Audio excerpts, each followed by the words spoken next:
Good morning, જય શ્રી કૃષ્ણ. વાત નાની છે પણ મજાની છે. વૃંદાની વાતમાં આજે આપણે વાત કરીશું એક નાની સરસ મજાની વાત. હમણાં જ મેં એક પુસ્તક વાંચેલું હતું.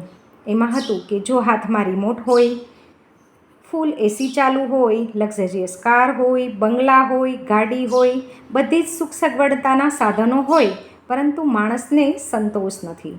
તે સતત અસંતોષની ભાવનાથી પીડાઈ રહ્યો છે. બધું જ મેળવી લેવાની હોડમાં કંઈક તે ગુમાવી દે છે. જ્યારે પહેલાંના સમયમાં એવું નહોતું. પહેલાંના સમયમાં લોકો સંતોષ પામતા હતા, નાની એવી વસ્તુમાં પણ ખુશ રહેતા હતા. જ્યારે આજે દરેક વસ્તુઓ સુખ સગવડતાના સાધનો હોવા છતાં પણ માણસ ખુશ નથી. હજી એક ઈચ્છા પૂરી નથી થતી ત્યાં બીજી ઈચ્છા આવી અને સામે રહી જાય છે. આ ઈચ્છાઓનો ક્યારેય અંત જ નથી હોતો. એક ઈચ્છાની પાછળ બીજી ઈચ્છા પૂરી કરવા માટે માણસ સવારથી સાંજ સુધી ઢસડાતો રહે છે.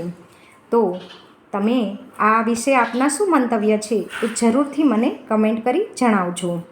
આભાર.